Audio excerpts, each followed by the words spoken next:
Indian हुकूमत ने तकरीबन 45 ट्रिलियन रुपीस का बजट जो है वो पेश किया, जो कि लगभग कहा जा रहा है $550 अरब स्पेंडिंग बजट है।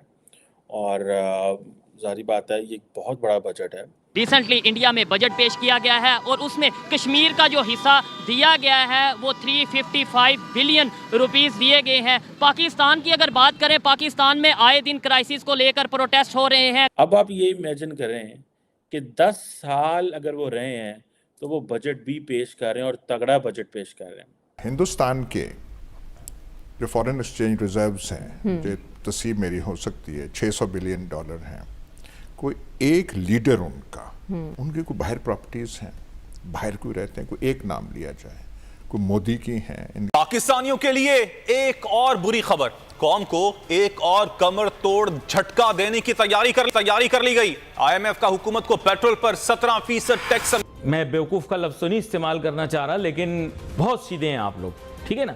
आप लोगों को यह भी नहीं पता IMF होता क्या है। हुकूमत ने IMF के सामने घुटने टेक दिए। उन्होंने तकरीबन 355 बिलियन रुपीस सिर्फ कश्मीर के लिए दिए हैं। तो ये पहले तो इतने पैसे नहीं कभी उन्हें दिए थे। इंडिया जो स्ट्रॉन्गर इंजन है ग्लोबल ग्रोथ का। जिस कश्मीर की हम बात करते हैं वहाँ का इंफ्रास्ट्रक्चर दिन ब दिन बेहतरी की तरफ जा रहा है और पाकिस्तान में क्राइसिस बढ़ते जा रहे हैं।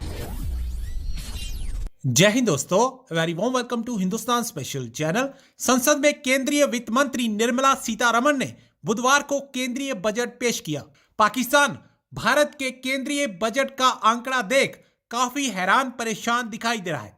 केंद्रीय बजट में जम्मू कश्मीर और लद्दाख का बजट बढ़ाए जाने के बाद अन्य विकास योजनाओं के साथ साथ सीमावर्ती क्षेत्रों का विकास और तेज होगा। जम्मू कश्मीर के लिए यूनियन बजट में 35,581 करोड़ और लद्दाख के लिए 5,958 करोड़ रुपए आवंटित किए गए।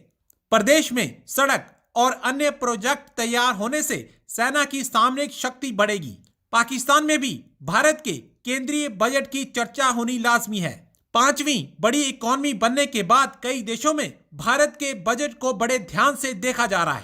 दूसरी तरफ पाकिस्तान की खस्ता हालत पाकिस्तान के हालात बयान कर रही है और IMF ने अपनी कड़ी शर्तें पाकिस्तान के सामने रख दी हैं। दोस्तों, इंडियन हुकूमत ने तकरीबन 45 ट्रिलियन रुपीस का बजट जो है वो पेश किया, जो कि लगभग कहा जा रहा है $550 अरब स्पेंडिंग बजट है। और जाहिर बात है ये एक बहुत बड़ा बजट है और इसमें बहुत सारी चीज़ें हैं विच आई वांटेड टू टॉक, लेकिन कुछ इंपॉर्टेंट चीज़ें हैं जो मैं आपको बताना चाहता हूँ। देखें, इंडिया को एडवांटेज ये हुआ और मोदी सरकार को ये एडवांटेज हुआ कि भारत के लोगों ने मोदी सरकार को 10 साल के लिए चुना और एक बड़ा मजबूत मैंडेट दिया। जो फाइनेंस मिनिस्टर निर्मला मैडम है, उन्होंने भी ये बात की है कि जो स्ट्रॉन्ग मैंडेट ही स्टेबिलिटी लेके आता है और इसीलिए जो आइडिया ऑफ इंडिया है वो अट्रैक्टिव हुआ। पाकिस्तान में ये चीज़ नहीं है। पाकिस्तान में कभी भी कोई हुकूमत 5 साल पूरे नहीं कर सकी।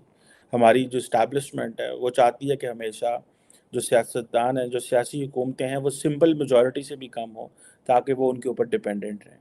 जबकि भारत में आप ये देखें कि वहाँ पे 5 साल एक टेन्योर निकाला, 5 साल वो ऑलमोस्ट दूसरा टेन्योर, अगले साल मेरा ख्याल है इलेक्शन है उनके। अब आप ये इमेजिन करें कि 10 साल अगर वो रहे हैं तो वो बजट भी पेश कर रहे हैं और तगड़ा बजट पेश कर रहे हैं। बहुत सारे स्टैटिस्टिक्स हैं जो मैं शेयर करना चाहता हूँ, लेकिन मैं आपको बताना चाहता हूँ कि जो डॉक्टर जयशंकर हैं, वो हैं तो इंडिया के मिनिस्टर फॉर एक्सटर्नल अफेयर्स, लेकिन वो सारा कुछ रिप्रेजेंट कर रहे हैं कि ये जो पाँचवा, वो कहते हैं जी 5वीं लार्जेस्ट इकॉनमी है इंडिया, 5वीं लार्जेस्ट इकॉनमी। और हमने अपना जो दुनिया के सामने बजट रखा है, उन्होंने बेसिकली 10 इंपॉर्टेंट चीज़ें गिनवाई हैं। उन्होंने कहा जी इंडिया जो है वो एक, पहली बात उन्होंने ये कि उन्होंने इंडिया जो है स्ट्रॉन्गर इंजन है ग्लोबल ग्रोथ का। ठीक है जी। वो कह रहे हैं जो कैपिटल इन्वेस्टमेंट आउटले है वो तकरीबन 10 ट्रिलियन रुपीज़ है। ठीक है जनाब, इंडियन रुपीज़, जो कि तकरीबन more than 3% of the GDP है। यानी कि आप देखें कि वो कह रहे हैं ग्रोथ ही हमसे हो रही है, इंजन ऑफ ग्रोथ है। This is what he is telling to the world. This is the first thing which Dr. Jaishankar as a Minister for External Affairs, मुझे नहीं याद पाकिस्तान के फाइनेंस मिनिस्टर जो है, फॉरेन मिनिस्टर है, वो फाइनेंस मिनिस्टर या गवर्नमेंट की जो चीज़ें हैं वो आके ट्वीट करे या लोगों को बताए या फॉरेन ऑफिस जो है वो अपनी प्रेस रिलीज बताए और कहे कि देखो ये इकॉनमी है, ये मेरी सक्सेस है। दूसरी बात, हम एक बात सुनते हैं, मैंने जितनी भी आप ग्लोबल जो फाइनेंशियल इंस्टीट्यूशंस होते हैं, जो क्रेडिट रेटिंग कंपनीज होती हैं, जो रिस्क एनालिसिस करते हैं, आप उनको सुने तो वो एक चीज़ कहते हैं जी कि ईज़ ऑफ डूइंग बिजनेस जो है ना, इंडिया वो कह रहा है जी कि हम ईज़ ऑफ डूइंग बिजनेस जो है उसमें बड़े उन्होंने जो सिंप्लीफिकेशन KYC प्रोसेस है उनका सिंप्लीफिकेशन लेके आए हैं और इस तरह की जो चीज़ें उन्होंने की हैं जिससे वो सेंट्रल डाटा प्रोसेसिंग सेंटर उन्होंने बनाए हैं और ये चीज़ें जो हैं basically they are giving lot of value in terms कि जी हम अब दूसरी इंटरनेशनल जो इन्वेस्टर है उसको खींचेंगे। पहले वो बता रहे हैं कि हम इंजन ऑफ ग्रोथ हैं, फिर वो कह रहे हैं कि ईज़ ऑफ डूइंग बिजनेस है, आओगे तो रेड कारपेट बिछा पड़ेगा। पाकिस्तान की तरह नहीं है कि सिर्फ चीनियों को ही रेड कारपेट मिलेगा और वो भी चीनियों ने ज़बरदस्ती डलवाया हमसे रेड कारपेट, क्योंकि उनके पास बहुत कुछ था देने का। हमने वो फटाफट वो महंगे दामों वो सूद वाले कर्जे तो ले लिए और अब वो किसी और मुल्क को हम वो फेवर देने को तैयार नहीं थे, जिसके ऊपर I have personal understanding of that and I have met people जिन्होंने कंप्लेंट्स की हुई हैं।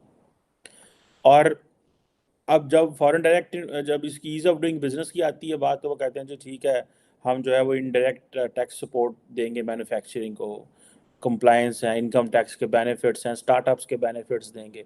दिस इज़ व्हाट वो अपना दुनिया को इमेज ये दिखा रहे हैं। फिर वो बात कर रहे हैं कि जी हम अच्छी लॉजिस्टिक्स और इंफ्रास्ट्रक्चर, वो रेलवे आउटले की बात कर रहे हैं कि जो रेलवे है वो तकरीबन उसका जो आउटले है वो 240 बिलियन का है, ठीक है जी, rupees. 100 critical transport infrastructure projects हैं, 50 on the other hand, एक चीज़ याद रखें, India is too big. India is a country for 1.4 billion people. India is not a country for 200 million people और 300 मिलियन पीपल और 400 मिलियन और 500। Even आप देख लें अमेरिका भी जो है that is a country for 350 million people. Okay, so ये चीज़ें जो हैं ये लॉजिस्टिक्स एंड इंफ्रास्ट्रक्चर पर they are putting a lot of money.